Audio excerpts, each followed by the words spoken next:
All right, let's try and reconnect with Professor Isike on the significance of the Pan-African Parliament. Professor, very good morning to you once again, and thanks for staying on despite the issues that we thought we may be going to. But nonetheless, let's soldier on with this conversation. So the issue at hand at the Pan-African Parliament in the last couple of days has to do with whether or not the continental body should conduct rotational leadership or elect a leadership in order to lead for whatever period that they are intended to lead.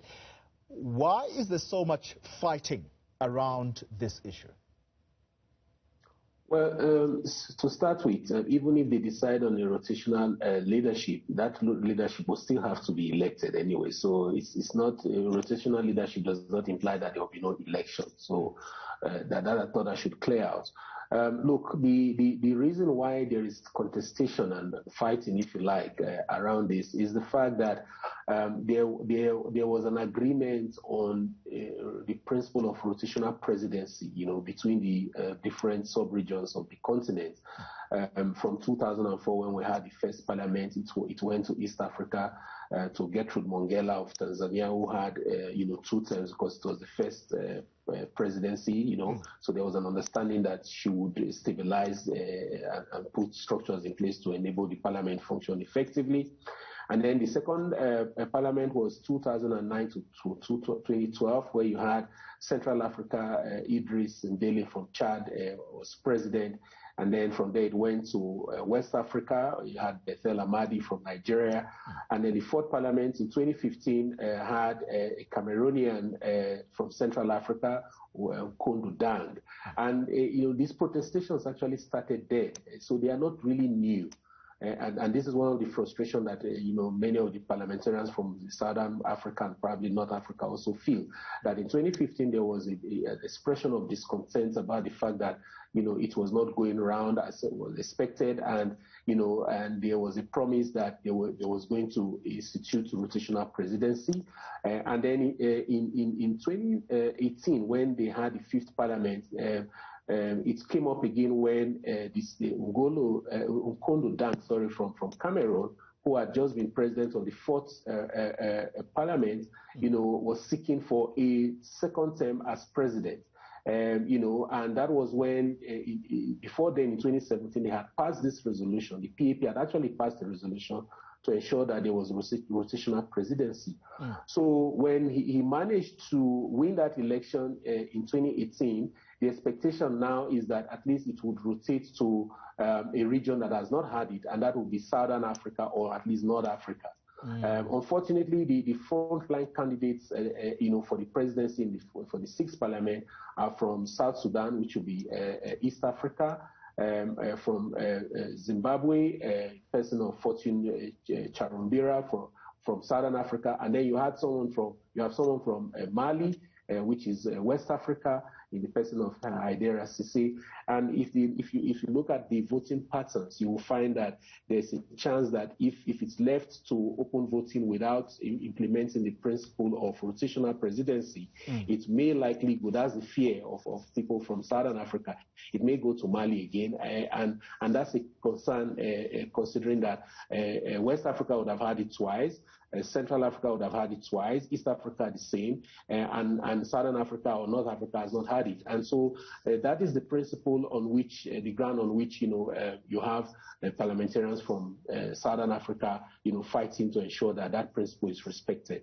Yeah, Prof, I want to strip this down to its bare bones, the fight over this issue about whether there should be rotational or elected leadership. At the core, are we dealing with a battle of ideas here, where it's ideological issues at play that go in tandem with whether or not there should be rotational or elected leadership? Or are we dealing with, crudely speaking, stomach issues? Do these seats in this parliament come with a lot of money? Well, it's it's a bit of both.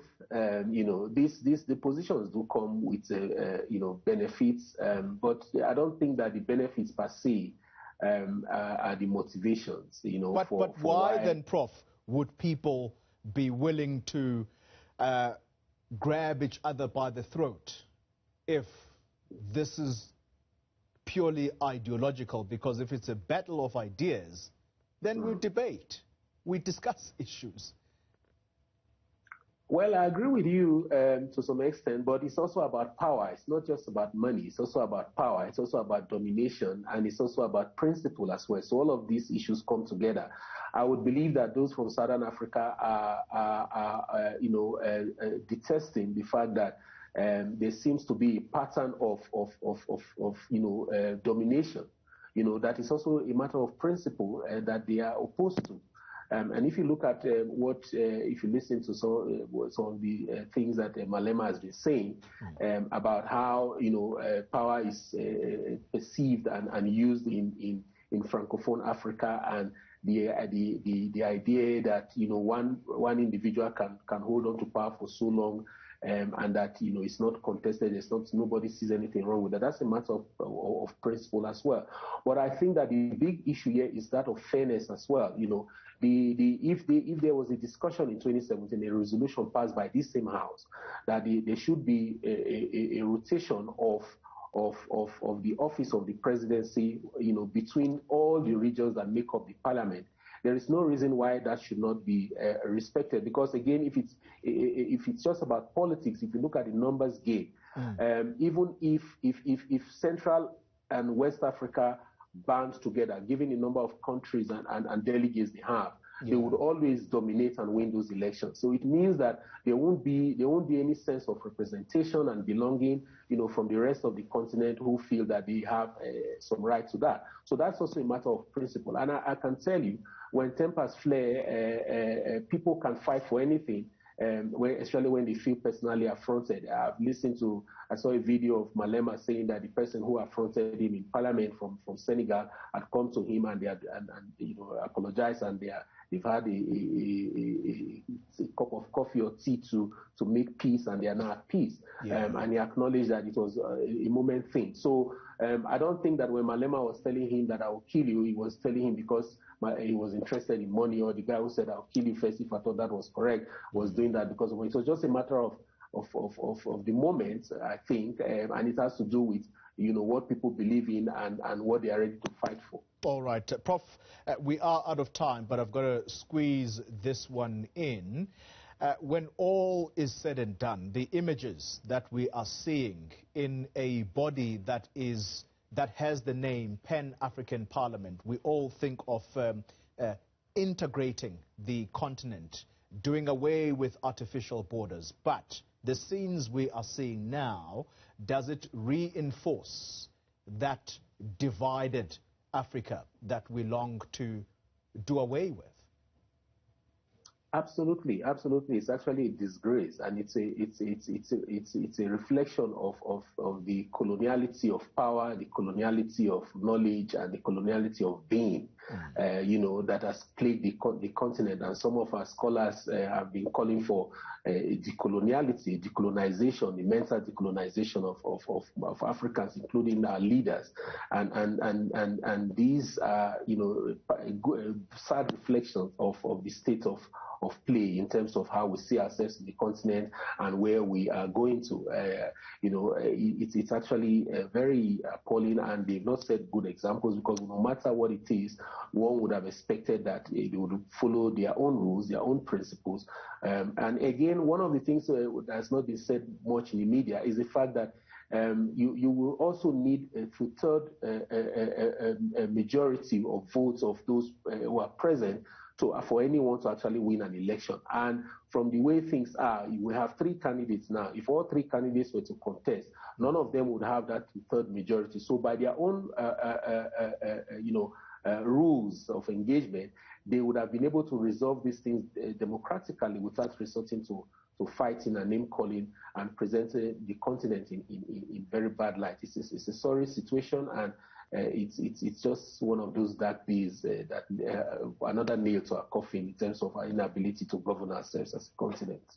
Professor Chris Isike, thank you very much for your reflections there, talking about the Pan-African Parliament and the ugly scenes that we have seen coming out of that body.